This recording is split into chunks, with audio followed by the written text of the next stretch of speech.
Hello, my name is Matthias Cavodi. I'd like to welcome guys to my channel. Today we're going to talk about supervillain team up MODOK 11. It's a fantastic miniseries, 5 issues long, and it's written by Frederick Van Lente and art by Francis Portela. Both do a really good job. The story's not perfect. There's a lot of sort of convenient things that happen that make the plot move, and it's maybe a little too convoluted at moments. But the main motivation, especially for MODOK, because at first you just think he just wants to take over the world. He just wants a doomsday device, but he actually has a hidden motive that he never shares with anyone. Why he's doing what he's doing, and it's really good. At least I had a real big laugh because it's the big reveal at the end. So I'm gonna spoil the hell out of this story, but I actually do recommend you guys, if you haven't read it, it's a fun read, especially if you like obscure characters and weird characters, because there's tons of those in this particular story. So we start off with the origins of MODOK. He was just a scientist working with AIM. He seems to be one of, like, everyone shits on this guy. So he's like, within the league of losers, he's the loser, the biggest loser of the losers. And he had a one-night stand with Monica Rappaccini. Later on, she's going to be the head of AIM. And he's sort of like, he fell in love with her. He's like, hey, did you feel a connection like that? And she just really treats him poorly. He's like, hey, it's just a one-night stand. Just don't talk about it. I don't want anyone to find out. No one likes him in AIM. They experiment on him and they convert him into MODOK. Then you get the basic premise of the MODOK story. He was converted to this gigantic evil head with tremendous mental powers and stuff like that. He kills everyone in the room. He takes over AIM.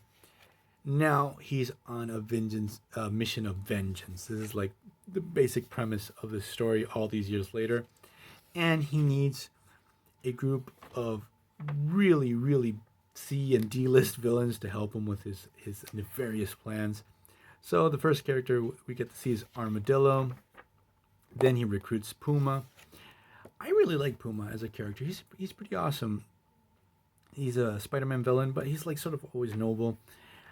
In this particular story, Puma, he's a contract killer, and he's been up to a lot of illegal stuff as of late. So the elders of his tribe tell him, he's like, you're not worthy of the power, the Puma power. I'm not sure how they call it, but something like that. Like, you have to get your act together because we're going to take these powers away from you. And this is going to be an issue in the story. Here we have Mentallo, who's also recruited. Rocket Racer. He's like one of the only characters I really didn't like in the story is this guy, because at least the way he's written, he's really stupid. Like, the way he talks and stuff, like, oh man, it's just insufferable. I don't remember if this character always is like this. He's only popped up like 1 or 2 times in my whole collection. All these guys get called to a specific location. When they get to this warehouse, they see a pile of money, and we also have Spot. I love this villain. Living Laser, Nightshade, and Chameleon. These guys freak out when they see the money, like they make a mad dash to it. MODOK puts a stop to this. Say, hey, I'll give you guys the cash, but first you have to do a little job for me. Intello knows that, like, the money there is just it's not there. He's pulling one over on all the guys, but Mentallo sort of rolls with it. He's like, hey, I know what you're up to. This is basically at first a heist story. They have to steal this MacGuffin in this space station that pops up at Earth every so often, and they register the history, especially of the battles. It has a self-sustaining power source. It's like a hypernova that keeps exploding, and you can harness all that energy within this particular device. MODOK wants it. That's why he enlists all these villains, plus Rocket Racer. He's actually not a villain. He's a D-list superhero, to steal this device from this particular ship. As it progresses, we discover that something's up with the Chameleon. He's not who he seems to be. Mentallo realizes this, like he's about to blow his cover, and Chameleon straight up, well, it's not Chameleon, spoilers, it's Super Adaptoid. He's being controlled by AIM, by Monica Rappaccini. Mentallo is left for dead. Obviously, he's going to probably come back, like all villains do. funny that every time MODOK's mentioned, like some guy in AIM remembers that Monica had one night stand with this guy and finds it hilarious. And they always give her grief over this. So the bad guys are able to get into the space station. They steal this MacGuffin device. They make a run for it, and Spot screws him over, takes the device to Mandarin's son, Mandarin 2. I'm not sure how he's called specifically. I'll call him Mandarin 2. Actually does something really shitty to Spot. Like, even though he gives him this device, since he betrayed MODOK, he says, you have no honor. The money that he gives him, he actually shoots it into Spot's dimension, so the money's floating all over the place and he can't collect it.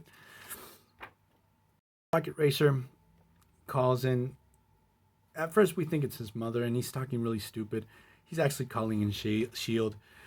So basically, we had a really crazy situation because everyone's screwing everyone over, trying to get their hands on this device.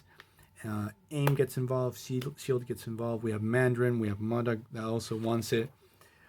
Everything just pretty much goes off the rails. Loses his powers. The tribe decided to take him back, but he gets him back thanks to Nightshade. Converts into full-on super adaptoid. We get a lot of fun action.